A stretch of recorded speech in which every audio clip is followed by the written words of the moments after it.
Here we are, folks. 25 years later, 25 years ago today, one of the worst moments in wrestling history happened, that being the famous Fingerpoke of Doom between Hulk Hogan and Kevin Nash.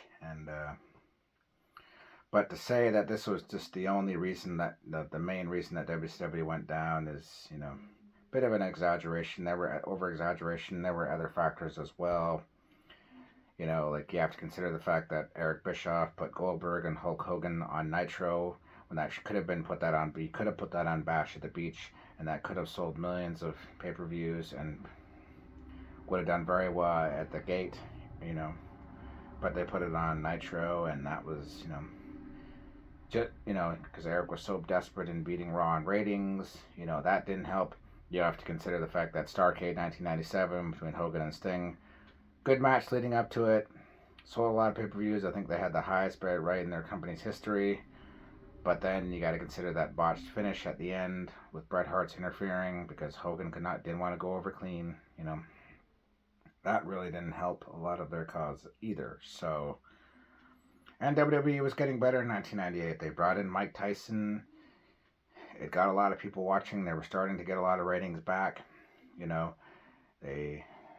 WrestleMania 14, which was, considered one of the best WrestleManias, that was, often talked about, and that was Austin's coming out party. That, 1998 was definitely Austin's year. He had nothing in the way. Shawn Michaels was forced to retire.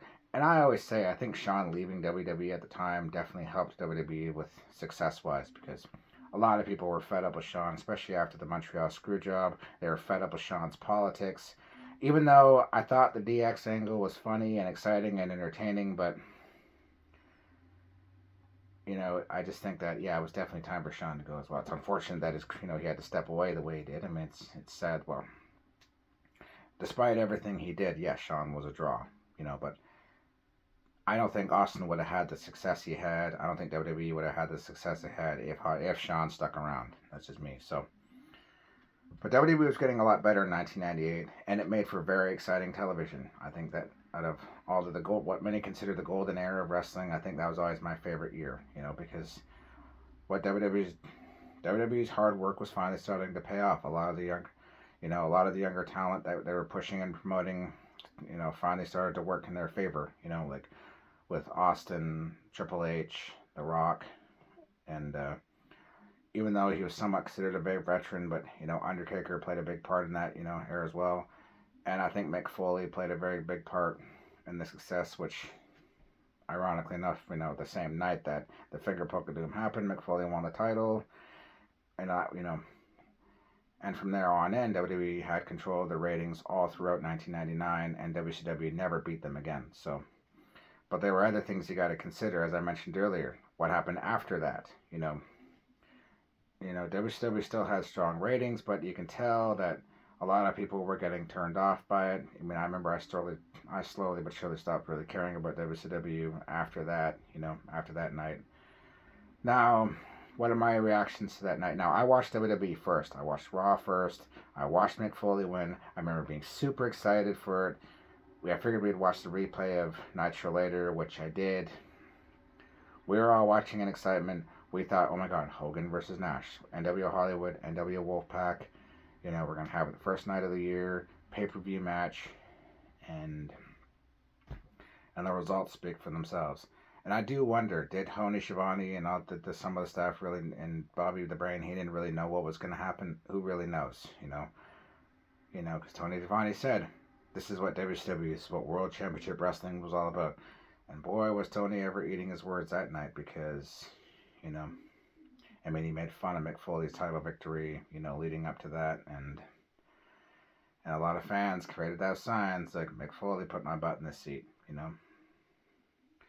So, I remember just being shocked and disgusted. I was happy to see Mick win, but it was deflating, for me and a lot of fans as well. That was just deflated a lot of us. It really did, because... And I just remember just being absolutely and positively just disgusted and unhappy.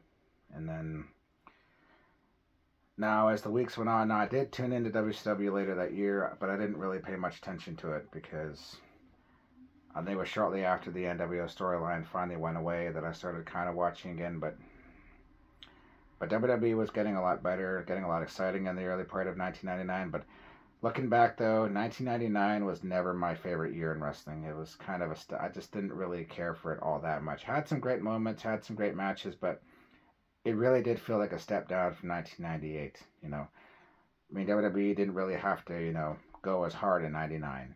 So it made sense. And obviously, there was a lot of horrific things that happened. I mean, Owen Hart passed away in May of 1999. I mean, you have to consider, despite all the horrible decisions that WCW made at that time, which there were many, it wasn't just a finger poke of doom. A lot of things went south for WWE as well. I mean, Owen Hart had passed away, and that hurt for a long time. It was just bad publicity and bad PR that stayed. I mean, even though it showed their ratings were strong, sure, their sales were up, but that, that hurt. And big time. But I think that then Austin had to step away because of his neck injury, so that really didn't help WWE as well. But then again, they had a backup plan. The Rock was getting a lot of momentum at the time. They just brought in the Big Show. Chris Jericho arrived. So a lot of things were working in WWE's favor. Now, I started tuning into WCW again now, and then they got rid of another anchor, Jeff Jarrett, which I'll get to later. But you have to consider other mistakes that WCW really made. They made a lot of really big ones. Pushing Jeff Jarrett, promoting Jeff Jarrett the way that I did. The guy didn't have the charisma. He had no real personality. As a heel or a face, he really couldn't get over either way. 10,000 guitars broken, 0 dimes drawn. No offense, Jeff Jarrett fans, but the results speak for themselves, and I do firmly believe that pushing Jeff Jarrett was one of the major reasons why WCW is out of business. So, that's my take on it. And then they lost more young talent. I mean, they lost Benoit, Chris Jericho. I mean, not Benoit, Benoit. They lost Eddie Guerrero, Dean Malenko, Saturn. They left. So you can't say that didn't play a part as well. Now, I did like the NWO 2000 storyline. I thought it could have worked, but then you got to remember Bret Hart got injured by Goldberg, that Starrcade. Nash, Hall's drinking got the best of him again. Nash got hurt with his ankle injury, and then they made Jeff Jarrett the leader, and that was another issue. Back to Jeff Jarrett. I mean, one thing that never often gets overlooked with WCW's downfall is Jeff Jarrett. Nobody ever really talks about the fact that and Vince Russo, Vince pushing Jeff Jarrett to the moon the way that he did, putting him in everything. And I remember my last straw, my final straw with WCW was seeing Jeff Jarrett with the title. I never watched again, so I don't really recall anything that WCW did.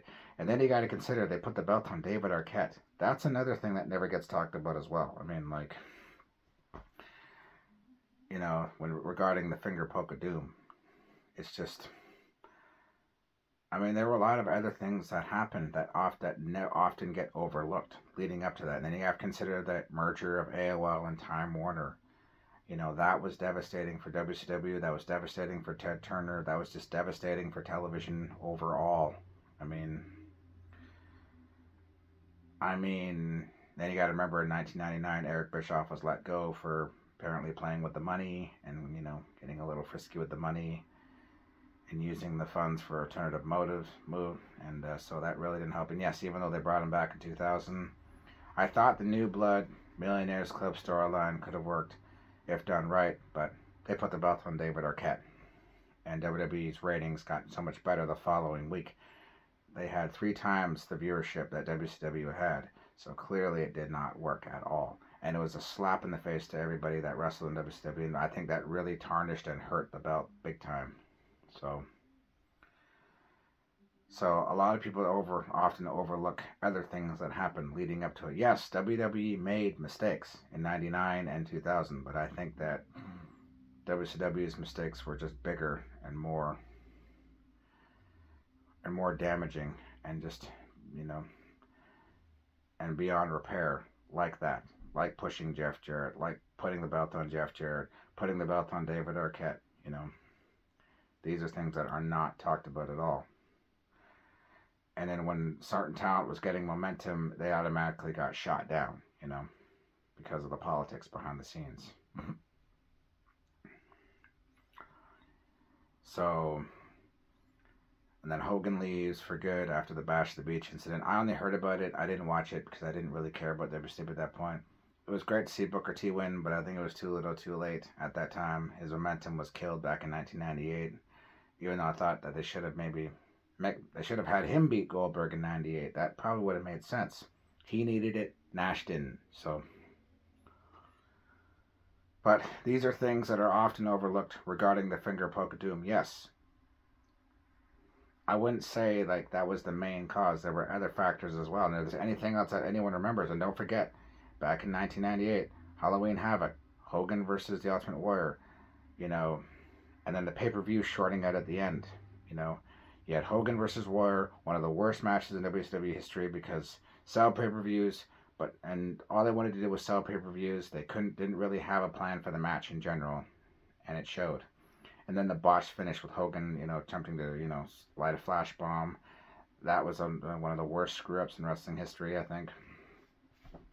So, there's all these other factors that are not brought up, or often not brought up, you know, when it regards to, you know, the downfall of WCW. So, but I want to know if there's anything I'm missing, or if there's anything you guys remember. Please comment down below. And let me know what your thoughts are, you know, on this. I know Bischoff tried to save the company back in 2001 before the final sale to WWE, but, you know, and it was sad to see WCW go. I remember watching the last show and just being, you know, heartbroken because it was really the end of an era, you know, and I knew that we would never get the quality of television that we got back then. It was just, and we haven't got. And slowly but surely, I just don't think wrestling as a whole ever really recovered from not only the Fingerpoke, but I just think, you know, problem is WWE's never had any real competition back then. And the competitive markets work best. And because there's no real competitive markets, I think that's one of the main reasons why wrestling's in the situation that it's in today. So, but what are your thoughts? Is there anything I'm missing? I mean, there were a lot of other things that happened back in that time frame. Obviously, you know, fans in my age range, older fans that, you know, were there will probably know what I'm talking about. But let me know what your thoughts are. What do you remember from that era? What do you think also attributed to WCW's downfall? And till then, that's all I got. Take care. Good day, everyone. Peace.